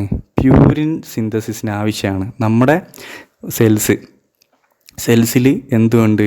DNA ഉണ്ട്. ആ DNA ആവശ്യമായ സാധനമാണ് പ്യൂരിനും പിരിമിഡിനും. പിരിമിഡിനും എന്തിനു വേണം? DNA ആവശ്യമാണ്. അപ്പോൾ പ്യൂരിൻ സിന്തസിസിന് ആവശ്യമാണ് ശരിക്കും പറഞ്ഞാൽ ഈ ഫോളിക് ആസിഡ് എന്ന് പറയുന്നത്. ഓക്കെ. അപ്പോൾ ഈ ഫോളിക് ആസിഡിൽ നിന്ന് പ്യൂരിൻ എങ്ങനെയാണ് ഉണ്ടാവുന്നതെന്നുള്ള ഒരു പാത്വേ ആണ് ഇത്. അപ്പോൾ നമ്മൾ ഈ മെത്തോട്രെക്സേറ്റ് എന്ന് പറയുന്നത് എന്താണെന്ന് പറഞ്ഞാൽ ഈ DHFA ഇല്ലേ, അതായത് നമ്മുടെ ഡൈഹൈഡ്രോ ഫോളിക് ആസിഡ് എന്തായിട്ട് മാറുന്നുണ്ട്? ടെട്രാഹൈഡ്രോ ഫോളിക് ആസിഡായിട്ട് മാറുന്നുണ്ട്. ഓക്കെ. അപ്പോൾ DHFA നിന്ന് THFA ആവുന്ന അവിടെ എൻസൈം ഉണ്ട്. ആ എൻസൈമിൻ്റെ പേരാണ് ഡൈഹൈഡ്രോ ഫോളിക് ആസിഡ് റിഡക്റ്റേസ്. ഇവിടെയുള്ള എൻസൈമിൻ്റെ പേരാണ് ഡൈഹൈഡ്രോ ഫോളിക് ആസിഡ് റിഡക്റ്റേസ്. ഈ മെത്തോട്രെക്സേറ്റ് എന്താ ചെയ്യാന്ന് പറഞ്ഞാൽ ഇതിനങ്ങ് ഇൻഹിബിറ്റ് ചെയ്ത് കളയും. Okay, dihydro folic acid reductase എന്ന് പറഞ്ഞ എൻസൈമിനെ അതങ്ങ് ഇൻഹിബിറ്റ് ചെയ്ത് കളയും. അതുപോലെ തന്നെ ഇവിടെ വേറൊരു എൻസൈം ഉണ്ട്, അതിനെയും ഇൻഹിബിറ്റ് ചെയ്ത് കളയും. അത് തൈമിഡിലേറ്റ് സിന്തേസ് എന്ന് പറഞ്ഞ എൻസൈമാണ്. അതായത് തൈമിഡിൻ ഉണ്ടാവുന്ന എൻസൈം, അതിനാണ് തൈമിഡിലേറ്റ് സിന്തേസ് എന്ന് പറയുക. അത് രണ്ടിനെയും മെത്തോട്രെക്സേറ്റ് ഇൻഹിബിറ്റ് ചെയ്യും. അങ്ങനെ ഇൻഹിബിറ്റ് ചെയ്താൽ എന്തുണ്ടാവില്ല? പ്യൂരിൻ ഉണ്ടാവില്ല. അതായത് ഇവിടെ ബ്ലോക്ക് ചെയ്താൽ പിന്നെ അങ്ങോട്ടേക്കുള്ള സാധനം ഇല്ല. അപ്പോൾ പ്യൂരിൻ്റെ അളവ് കുറയും. പ്യൂരിൻ്റെ അളവ് കുറഞ്ഞാൽ എന്താ സംഭവിക്കുക? DNA ഉണ്ടാവില്ല. DNA ഉണ്ടായില്ലെങ്കിൽ എന്ത് ചെയ്യും? സെല്ല് നശിക്കും. ഓക്കെ, ഏത് സെല്ല്? നമ്മുടെ ഇമ്മ്യൂൺ സെല്ലിൽ എന്തില്ല? DNA ആ ഒരു നടന്നില്ലെങ്കിൽ ഇമ്മ്യൂൺ സെല്ല് എന്താവും, ഡിസ്ട്രക്ഷൻ നടക്കും. ഇമ്മ്യൂൺ സെല്ലിൽ ഈ ഒരു ഇത് നടക്കുക, അതായത് നമ്മുടെ T സെല്ലോ B സെല്ലോ അതിൽ എന്താവുക, നമ്മുടെ പ്യൂരിൻ്റെ അളവ് കുറയ്ക്കുന്നതാണ് മെത്തോട്രെക്സേറ്റ്. അപ്പോൾ മെക്കാനിസം മനസ്സിലായെന്ന് വിചാരിക്കുന്നു. അപ്പോൾ ഇതാണ് ഫസ്റ്റ് ഡ്രഗ് ഓഫ് ചോയ്സ്. ഇനി അടുത്തൊരു കാര്യം എന്ന് പറഞ്ഞാൽ ഇതൊരു ക്യാൻസർ ഡ്രഗാണ്. ക്യാൻസർ ഡ്രഗ് എന്ന് പറഞ്ഞാൽ ക്യാൻസറിന് കൊടുക്കുന്നതാണ്. അപ്പോൾ ക്യാൻസറിന് കൊടുക്കുന്ന ഡ്രഗ് അപ്പോൾ ഇതിലെങ്ങനെയാണ് കൊടുക്കുക എന്ന്, റുമറ്റോയ്ഡ് ആർത്രൈറ്റിസിൽ എങ്ങനെയാണ് കൊടുക്കുക എന്നുള്ളത്. അപ്പം ഇതിൽ റുമറ്റോയ്ഡ് ആർത്രൈറ്റിസിൽ ലോ ഡോസിലാണ് കൊടുക്കുക. അത്രയും പഠിച്ചാൽ മതി, ഡോസിൻ്റെ അളവൊന്നും നിങ്ങൾ പഠിക്കണ്ട, ലോ ഡോസിലാണ് കൊടുക്കുക. എന്നാൽ ക്യാൻസർ പേഷ്യൻസിൽ അത് ഹൈ ഡോസിലാണ് കൊടുക്കുക. അതായത് ഒരാഴ്ച റുമറ്റോയ്ഡ് ആർത്രൈറ്റിസിൽ ഒരാഴ്ച എടുക്കേണ്ട ഡ്രഗ് എന്ത് ചെയ്യുന്നുണ്ട്, ക്യാൻസറിൽ അത് ഒരു ദിവസം എടുക്കുന്നുണ്ട്. അത്രയും വ്യത്യാസമുണ്ട്. ഓക്കെ, ലോ ഡോസും അതുപോലെ തന്നെ ഹൈ ഡോസും ആണ് എന്ത് ആ ട്രീറ്റ്മെൻറ്റിലുള്ള വ്യത്യാസം. ലോ ഡോസാണ് റുമറ്റോയ്ഡ് ആർത്രൈറ്റിസിൽ, ഹൈ ഡോസാണ് ക്യാൻസറിൽ. അപ്പോൾ ഡോസ് നോക്കിയാലാണ് നമുക്ക് മനസ്സിലാവുക അതെന്തിനാണ് യൂസ് ചെയ്യുന്നത് എന്നുള്ളത്. ഇനിയിപ്പോൾ ക്യാൻസർ പേഷ്യൻറ്റിനും എന്ത് കൊടുക്കും, മെത്തോട്രെക്സേറ്റ് കൊടുക്കും. അതുപോലെ തന്നെ റുമറ്റോയ്ഡ് ആർത്രൈറ്റിസിനും എന്ത് കൊടുക്കും, മെത്തോട്രെക്സേറ്റ് കൊടുക്കാറുണ്ട്. ഇനി ഇതിൻ്റെ സൈഡ് എഫക്റ്റ്, ഇത് ഇമ്പോർട്ടൻ്റ് ആയതുകൊണ്ടാണ് ഞാൻ ഇത്ര ഡീറ്റെയിൽ ആയിട്ട് എടുക്കുന്നത്. മെത്തോട്രെക്സേറ്റ് ഇത് മാത്രമാണ് ഞാൻ അധികം ഡീറ്റെയിൽ ആയിട്ട് എടുക്കുകയുള്ളൂ. അപ്പോൾ മെത്തോട്രെക്സേറ്റിൻ്റെ അടുത്ത സൈഡ് എഫക്റ്റാണ്, മെത്തോട്രെക്സേറ്റിൻ്റെ സൈഡ് എഫക്റ്റാണ് gastric irritation. Okay, gastric irritation ഉണ്ടാവും. പിന്നെ bone marrow suppression. Bone marrow suppression ഇത് എന്താണ്, ഇമ്മ്യൂണോ സപ്രസൻ്റ് ആയതുകൊണ്ടാണ് എന്തുണ്ടാവുക, ബോൺ മാരോ സപ്രഷൻ കോസ് ചെയ്യുന്നത്. Okay, bone marrow suppression. അതുപോലെ തന്നെ ഇത് ഹെപ്പാറ്റോ ടോക്സിക് ആണ്. ഹെപ്പാറ്റോ ടോക്സിക് ആണ് ഈ ഡ്രഗ്. ഏതാണ്, ഹെപ്പാറ്റോ ടോക്സിക് ആണ്. ഹെപ്പാറ്റോ ടോക്സിക്കിന് എന്തുണ്ട്, ഇത് കുറച്ചൊരു റിസ്ക് ഫാക്ടർ ഉണ്ട്. അതായത് ആർക്കൊക്കെയാണ് ഈ മെത്തോട്രെക്സേറ്റ് ഹെപ്പാറ്റോ ടോക്സിസിറ്റി കാണിക്കുക, ആർക്കൊക്കെയാന്ന് പറഞ്ഞാൽ, ഒന്ന്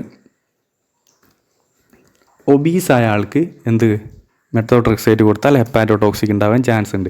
രണ്ട് ഡയബറ്റിക് മെലിറ്റസ് ഉള്ള ആൾക്ക് ഇത് കൊടുത്താലും എന്തുണ്ടാവാനുള്ള ചാൻസ് ഉണ്ട്, ഈ ഹെപ്പാറ്റോ ടോക്സിക് ആവാനുള്ള ചാൻസ് ഉണ്ട്. പിന്നെ കിഡ്നി ഡിസീസ് ഉള്ള ആൾക്ക് കൊടുത്താലും ഹെപ്പാറ്റോ ടോക്സിക് ആവാനുള്ള ചാൻസ് ഉണ്ട്.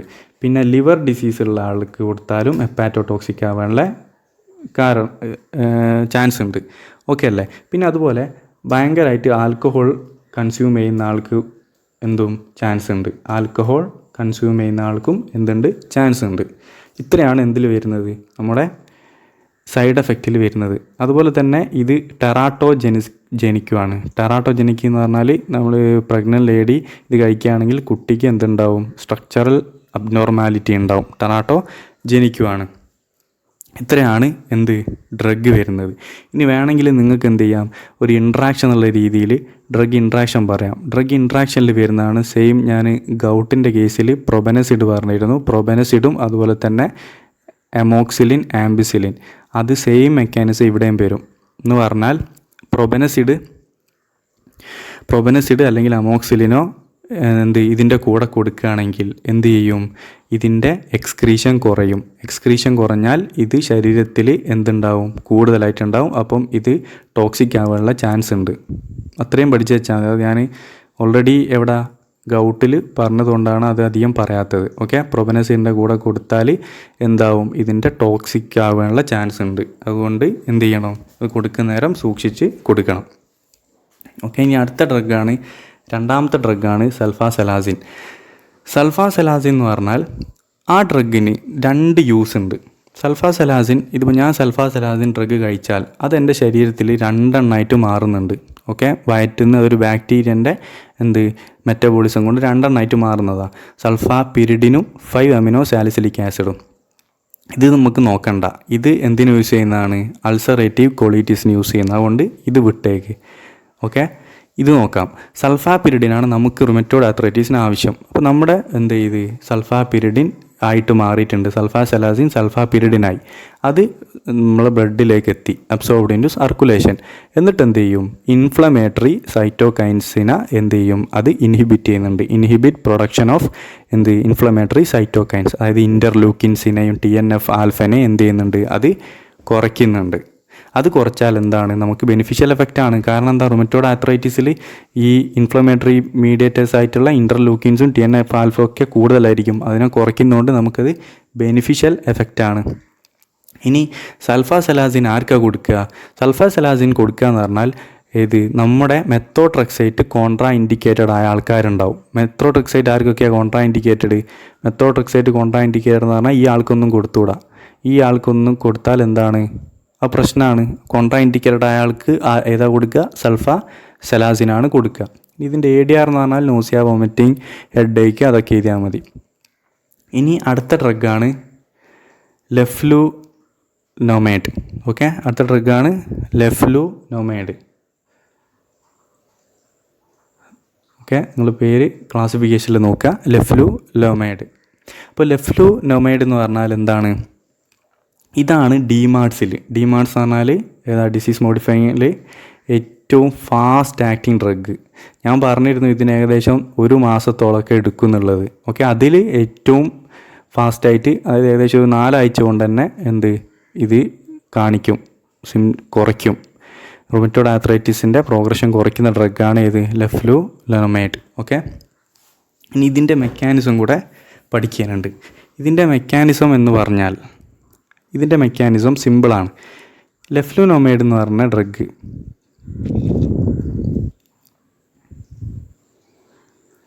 ഈ ലെഫ്ലുനോമൈഡ് എന്ന് പറഞ്ഞ ഡ്രഗ് എന്താണ്? അത് ആക്റ്റീവായിട്ട് മാറും. ഇത് ശരിക്കും എന്തല്ല, ഈ ഒരു ലെഫ്ലുനോമൈഡ് എന്ന് പറഞ്ഞാൽ ഇനാക്റ്റീവാണ്. അത് നമ്മുടെ ശരീരത്തിൽ നിന്നാണ് ആക്റ്റീവ് ആവുക. അതുകൊണ്ട് ആ ഡ്രഗിന് പ്രോ ഡ്രഗ് എന്നാണ് പറയുക. പ്രോ ഡ്രഗ് എന്ന് പറഞ്ഞാൽ എന്താ? അത് അങ്ങനെ തന്നെയാണ് ആക്റ്റീവ് ആവില്ല. പകരം അത് നമ്മൾ കഴിച്ചിട്ട് അതിനെന്തെങ്കിലും മാറ്റം വന്നാലാണ് ആക്റ്റീവ് ആവുക. അതിന് എന്ത് പറയും? പ്രോ ഡ്രഗ് എന്ന് പറയും. അപ്പോൾ നമ്മുടെ ശരീരത്തിൽ നിന്ന് അത് ആക്റ്റീവായാൽ അതൊരു എൻസൈമിനെ ഇൻഹിബിറ്റ് ചെയ്യും. ആ എൻസൈമിൻ്റെ പേര് നിങ്ങൾ പഠിച്ചു വെക്കുക. അപ്പോൾ മെക്കാനിസം എന്ന് പറഞ്ഞാൽ ഇറ്റ് ഇൻഹിബിറ്റ്സ് ഏതാണ്? ഡൈഹൈഡ്രോ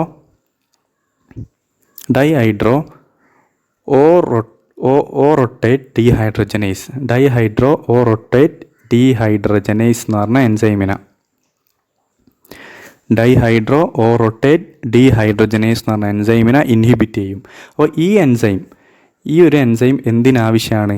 പിരിമിഡിൻ സിന്തസിസിന് ആവശ്യമായ എൻസൈമാണ്. അപ്പോൾ പിരിമിഡിൻ സിന്തസിസ് നടന്നില്ലെങ്കിലോ അവിടെ ന്യൂക്ലിയിക്, അതായത് DNA ഉണ്ടാവില്ല. DNA ഇല്ലെങ്കിൽ അതായത് ബി സെൽസ്, നമ്മുടെ പ്ലാസ്മ സെല്ലുണ്ടാവുന്ന ബി സെൽസിലുള്ള പിരിമിഡിൻ സിന്തസിസിനെ കുറയ്ക്കും. അങ്ങനെ കുറഞ്ഞാൽ ബി സെൽ നശിച്ചു പോവും. ബി സെല്ല് നശിച്ചാൽ നമുക്ക് ഉപകാരമാണ്. കാരണം ബി സെൽ എന്ന് പറഞ്ഞാൽ ഇമ്മ്യൂൺ സെല്ലാണ്.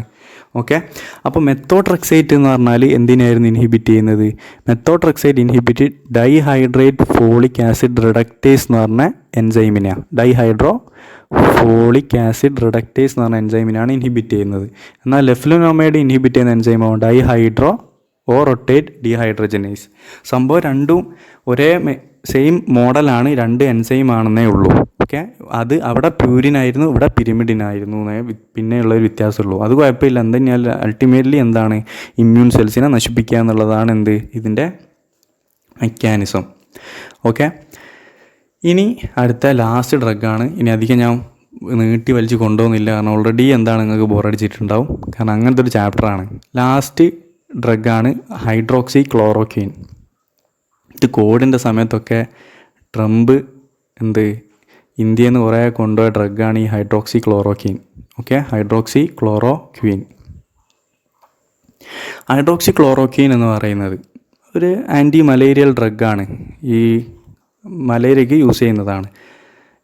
ഹൈഡ്രോക്സി ക്ലോറോക്വിനുണ്ട്, അതുപോലെ ക്ലോറോക്വിനുണ്ട്. ഇത് രണ്ടും കാണിക്കുന്നുണ്ട്?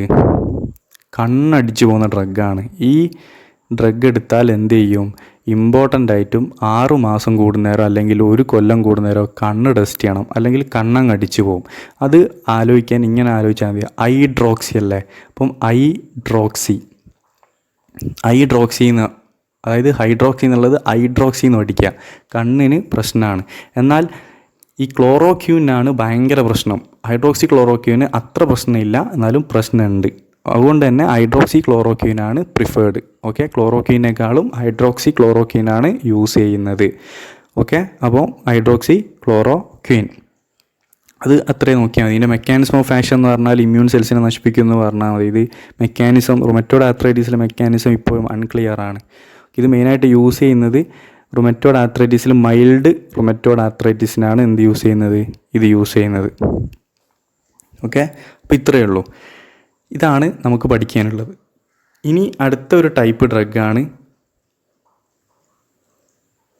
ഇത്രയാണ് നോൺ ബയോളജിക്കൽ. കണ്ടില്ലേ, മെത്തോട്രക്സേറ്റ് പറഞ്ഞു, സൾഫാസലാസിൻ പറഞ്ഞു, ക്ലോറോക്യൂം പറഞ്ഞു, ലെഫ്ലുനമൈഡും പറഞ്ഞു.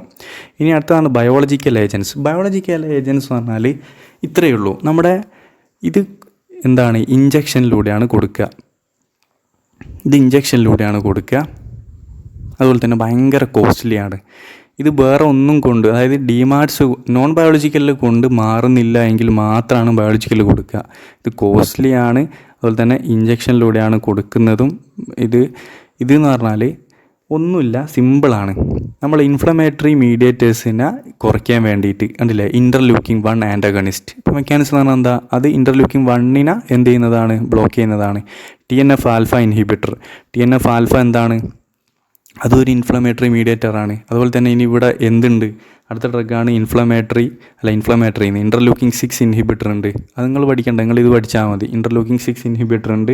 അതുപോലെ തന്നെ ബി സെൽ ഡിപ്ലീറ്റേഴ്സ് ഉണ്ട്. ബി സെൽ ഡിപ്ലീറ്റേഴ്സ് പറഞ്ഞാൽ ബി സെല്ലിനെ കുറയ്ക്കുന്ന ഡ്രഗ്സ്, ബി സെൽ ഡിപ്ലീറ്റേഴ്സ്.